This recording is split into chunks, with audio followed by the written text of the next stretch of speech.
Dober večer in prijeten pozdrav vam želimo v tokratni oddaji Novice na ETV. Danes je svečnica, po starih krščanskih običajih konec božičnega časa. Čas, da se pospravijo jaslice in vse povezano s tem praznikom. Med nami kroži kar nekaj raznih rekov glede vremena in današnjega dne. Če je svečnica preveč moče dobila, bo zemlja med letom malo pila. In pa če je svečnica zelena, velika noč bo zasnežena. Mi vsekakor menimo, da raje kot rekom verjamemo napovedim kakšen dan prej, pa še te so včasih zmotne. Danes v novicah. Stavke upravnih enot. Camper stop v Zagorju. Uspešni Black Demonsi.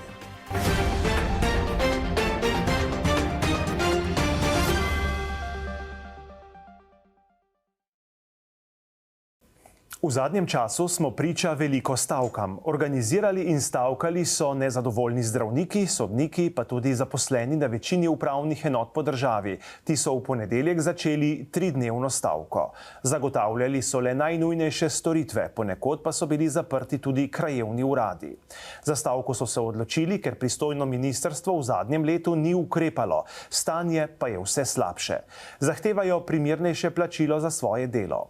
V Zasavju so stavkali 3 od 4 upravnih enot. In mi smo načelnika zadnje, Litijske, pa vprašali, zakaj se oni za ta korak niso odločili. Ustavna pravica je pravica do stavke. To prepuščam sindikatu, zaposlenim, zato se jaz kot načelnik niti nimam pravice, niti nikoli ne bi bilo pošteno, da bi se vtikal v njihove zadeve. Mislim, da je bil odziv pričakovano pozitiven. Za samo odločitev pa nisem pravi naslov, ker to je v pristojnosti sindikatov oziroma zaposlenih v sindikatu. Europark v Zagorju je bogatejši še za eno pridobitev. Občina Zagorje ob Savi je v uporabo predala Camper Stop, postajališče za avtodome. Projekt je bil sofinanciran na podlagi uspešne prijave na razpis Evropskega kmetijskega sklada za razvoj podeželja. Občina je za postajališče pridobila uporabno dovoljenje, ki omogoča ustavljanje in prenočevanje za 6 avtodomov. Lokacija sama pa je dovolj blizu mesta, da si lahko obiskovalci peš ali pa s kolesi ogledajo Zagorje. V pomoč obiskovalcem je v bližini postajališča nova informativna tabla. Postajališče za avtodome je opremljeno s stebričkoma za oskrbo z elektriko in vodo. Prav tako je mogoče prazniti WC kasete. Projekt Sopotnik se je več kot odlično zasidral po naših občinah. Nekaterim starejšim predstavlja ta način transporta edino možnost dostopa do pomembnih ustanov in opravljanja opravkov. Iz leta v leto projekt napreduje, kar se tiče tako prevozov kot prostovoljcev in uporabnikov. Ja, najprej moram povedati, da v aprilu mesecu praznujemo že 5. obletnico, odkar smo v občinah Litija in Šmartno pri Litiji uvedli to storitev prevoza za starejše, se pravi prevoza za starejše z prostovoljci Zavoda Sopotniki. No in tako kot vsako leto pravzaprav raste ta storitev, je bila tudi v letu 2023, bom rekla, kar rekordna spet. Izvedli smo izredno veliko prevozov. Če primerjam z celotnim obdobjem, ko smo v 5 letih naredili pravzaprav 5700 prevozov, smo jih v lanskem letu 1700, kar pove, da smo dejansko močno povečali prevoze. Prevoze izvajajo prostovoljci, teh imamo kar 17. In to pravzaprav niso samo prevozi, ni samo storitev, ampak lahko rečemo, da nekako ubijemo 2 muhi na en mah s tem načinom. Kajti prvič uporabnikom na območjih, kjer ni javnega prevoza, zagotovimo prevoz do zdravnika, do trgovine, tudi lahko do pedikure, skratka do storitev, ki jih potrebujejo starejši. Po drugi strani imamo pa seveda voznike, prostovoljce, ki so upokojenci, ki pravzaprav si želijo svoje aktivnosti, bom rekla, tudi pravzaprav svoje ure dati enim takim pomembnim aktivnostim in v bistvu je tu tudi neka solidarnost, se pravi, ko ta prostovoljec pomaga starejšemu, pa ne samo z vožnjo, tudi s pogovorom. Moram reči, da največkrat uporabniki prav to izpostavijo, da so veseli, da ti prostovoljci so pripravljeni z njim se pogovarjati in da tudi določene informacije in jih pravzaprav tudi spremljajo tako do zdravnika, kot tudi v trgovino. In to je pravzaprav tista dodana vrednost teh prevozov. In kot sem že rekla, je bilo v lanskem letu narejeno veliko teh prevozov. Tudi prostovoljci, vozniki, ki izvajajo te prevoze, včasih naredijo tudi recimo po 14 km samo za en prevoz, recimo do ene stranke, do enega uporabnika. Največ smo imeli pa že tudi 16 prevozov na dan. Tako da je pa res, da tukaj moramo poudariti tudi pomen koordinatorke, ki je pač naša sodelavka Andreja, kajti ona pravzaprav tudi usmerja vse te prevoze in nekako naredi tudi racionalne, da se pač, ko se gre v eno smer, se pravzaprav tam pobere vse uporabnike, ki so iz tistega območja, pripelje. Mislim, da je s to koordinacijo kar veliko delo, ampak je pa sigurno ena dodana vrednost tem prevozom. Ljudje so pa tudi veseli vsakega pogovora. To pa mislim, da je tudi najbolj pomembno. Ja, glede na to, da ti prevozi potekajo za obe občine, se pravi za Litijo in Šmartno pri Litiji, bi najbrž v določenih konicah, bom rekla, so določena obdobja, ko bi rabili več avtomobilov. Sploh velikrat se pojavi tudi potreba po prevozu do bolnišnice, recimo v Trbovljah, tega je kar veliko, ampak žal zaenkrat izvajamo prevoze samo na območju obeh občin do zdravstvenega doma v Litiji oziroma do upravne enote oziroma drugih storitev na območju obeh občin, kajti zavedamo se, da če bi eno vozilo odšlo v Trbovlje, potem dejansko prikrajšamo veliko uporabnikov za to storitev. Trenutno imamo 2 avtomobila. Eden je starejši in najprej bomo morali pravzaprav zamenjati tistega starejšega, potem pa mogoče kasneje še razmišljamo o kakšnem dodatnem avtomobilu, čeprav jaz se mogoče malo bolj nagibam k temu, da bi pa se kdaj tudi odločili za kakšen kombi mogoče in souporabo tega, ker se mi zdi, da bo treba tudi racionalizirati določene vožnje sigurne in prevozene. Društvo Univerza za tretje življenjsko obdobje Litija in Šmartno pri Litiji je tudi v lanskem letu, prav tako kot v preteklosti, delovala več kot odlično.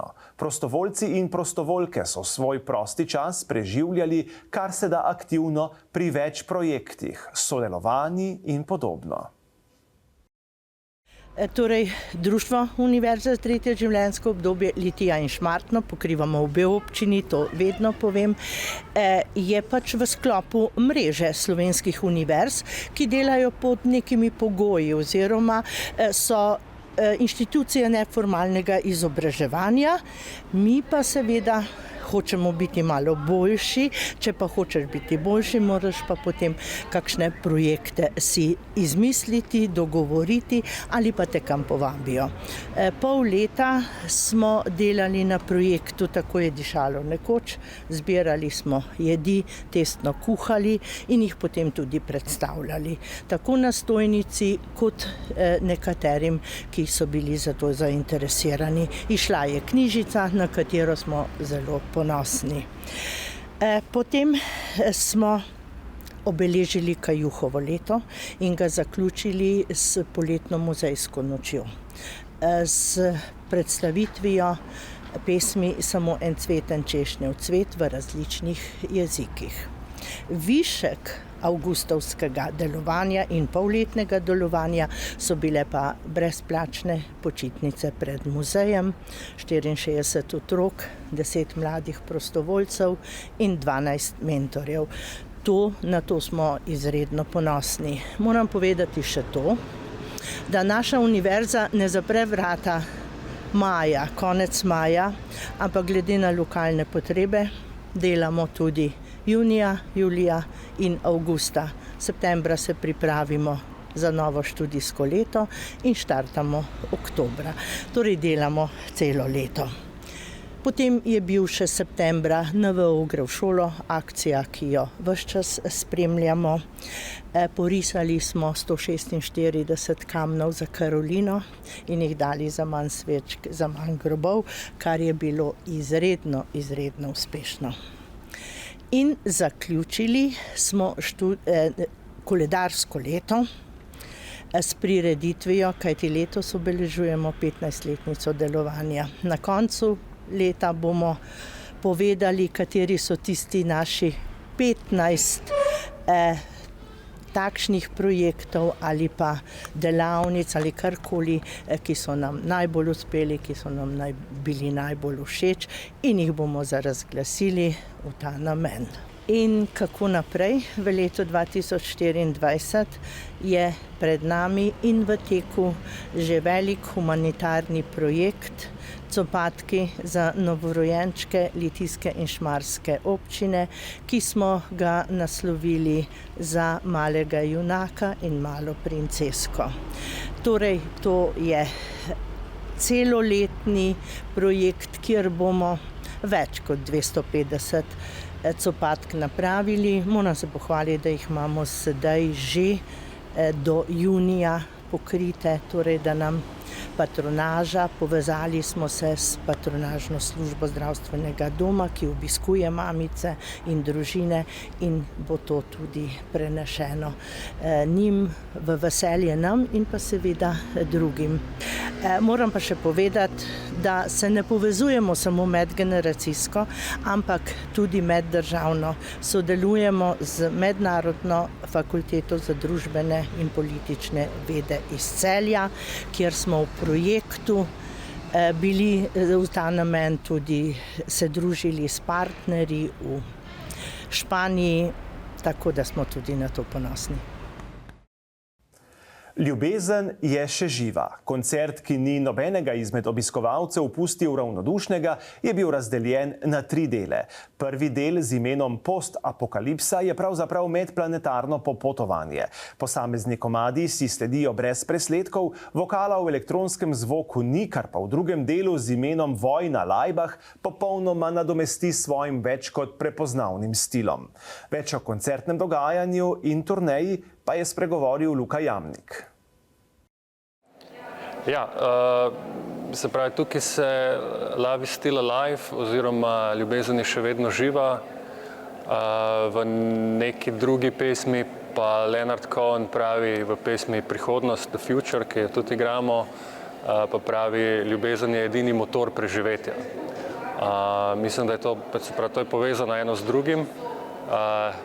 Če je ljubezen edini motor preživetja, potem če je ljubezen še vedno živa, nam to torej omogoča, da še vedno lahko preživimo pač tudi v teh časih. Med drugim je bilo zapisano, da je bil vaš koncert v Londonu verjetno najboljši v lanskem letu. To bi bilo zelo nehvaležno ocenjevati oziroma komentirati. Mi se seveda trudimo vsakič narediti maksimum. Nismo pa poklicani za to, da ocenjujemo sami svoje koncerte. Mislim, zdaj odziva na današnji koncert ne morem komentirati, ampak načeloma imamo v Trbovljah zelo hvaležno publiko, dosti pride tudi mednarodne publike, ker konec koncev ljudje vejo tudi v tujini, da je to dom skupine Lajbah, tako da mislim, da bo tudi precej tujcev danes prišlo. Drugače se pa načeloma v Sloveniji ne razlikuje publika bistveno od evropske. Vaš moto v Love is still alive je potovanje od planeta do planeta, potem ko je Zemlja uničena, iskanje novega pribežališča preživelih zemljanov. Ste ga našli? Mislim, da se s tem bolj bogataši ukvarjajo. Mi smo to pač bolj kot neko umetniško metaforo mogoče postavili. V resnici pa mislim, da bo še zelo dolgo Zemlja naš edini dom v resnici, fizično. Tako je, pač pripravljamo v maju, se odpravljamo na evropsko turnejo, ponovno oživljamo ploščo Opus Dei. Za to priložnost bomo malenkost posodobili material. Če me spomin ne vara, v prvem delu ni slovenskih datumov, bo pa gotovo prišla na vrsto tudi Slovenija. V slovenskem prostoru pa se je spet izkazala ekipa Black Demons. Učenci z osnovne šole Trbovlje tudi letos tekmujejo v First Legal League. Na pravkar zaključenem regijskem tekmovanju v Kočevju so gladko odnesli prvo mesto in tako postali najboljši med 15 ekipami vseh sodelujočih osnovnih šol. Tekmovanje je sestavljeno iz 4 enakovrednih delov, in sicer zasnove robota, tekme robotov, inovacijskega projekta in temeljnih vrednot. Kaj pa sploh je, zakaj so se odločili zanj in kako deluje zmagovalni projekt Čarobno branje? Naš raziskovalni del smo poimenovali Čarobno branje 2.0. Ime smo zbrali na enem izmed ponedeljkovih jutarnjih srečanj. Prvi del je predlagal ChatGPT, drugega pa smo dodali ime, saj je to next level branje, torej branje z nagrado.